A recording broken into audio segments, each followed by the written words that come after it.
আজকের আমি একটি আমার খুশির খবর নিয়ে চলে এসেছি। আর সেই খুশির খবরটা হলো, আজকের দিনে জুলাই মাসের 28 তারিখ আমার ইউটিউব চ্যানেলে 1 বছর পূর্ণ হলো।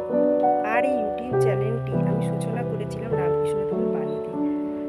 আজকের এই দিনটি আমি কিভাবে পালন করি সেটা তোমাদের সাথে অবশ্যই শেয়ার করবো, আর আমার সাথে থাকো।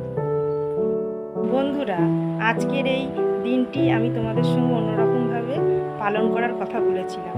আর সেটা কিভাবে পালন করব চলো সেটা দেখা যাক। আমি 1 বছর আগেও রামকৃষ্ণদেবের বাণী দিয়ে শুরু করেছিলাম, আর আজকেরও রামকৃষ্ণদেবের বাণীও একটি বিষয় হিসেবে রাখবো। চলো সেটা ঝটপট দেখে নেব। বন্ধুরা, আমি আজ থেকে 1 বছর আগে রামকৃষ্ণদেবের বাণী দিয়ে শুরু করেছিলাম, আর আজকেরও বিষয়টিতে রামকৃষ্ণদেবের বাণীটিই রাখবো। আর আজকে যে বাণীটি আমি বলবো সেটা হলো, গৃহস্থ সন্ন্যায় উপায় নির্জনে সাধন। শ্রীরামকৃষ্ণ সব কাজ করবে কিন্তু মন ঈশ্বরেতে রাখবে, এই কথা বলেছি। স্ত্রী, পুত্র, বাপ, মা সকলকে নিয়ে থাকবে ও সেবা করবে।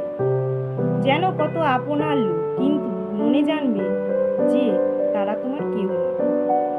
বড় মানুষের বাড়ির দাসী সব কাজ করছে, কিন্তু দেশে নিজের বাড়ির দিকে মন পড়ে আছে। আবার সে মনিবের ছেলেদের আপনার ছেলের মতো মানুষ করে। বলে আমার রাম আমার হরি, কিন্তু মনে বেশ জানে এরা আমার কেউ না। বন্ধুরা, ইউটিউব হচ্ছে এমন একটি প্ল্যাটফর্ম যেখানে তোমরা তোমাদের নিজের প্রতিভাকে তুলে ধরতে পারো।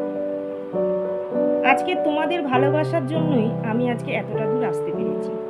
আর আজকের আমার ইউটিউবে সাবস্ক্রাইবার হলো 1.43K, এর মানে হলো 1431 জন। আজকে তোমাদের ভালোবাসায় আমি এতটা দূর আসতে পেরেছি, আগামী দিনেও তা পারব। তাই আমার তরফ থেকে ইউটিউবের সকল দর্শক বন্ধুদেরকে অনেক ভালোবাসা রইল।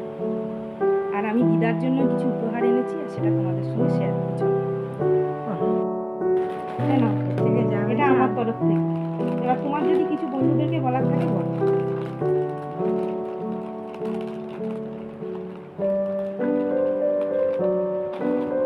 আমার তরফ থেকে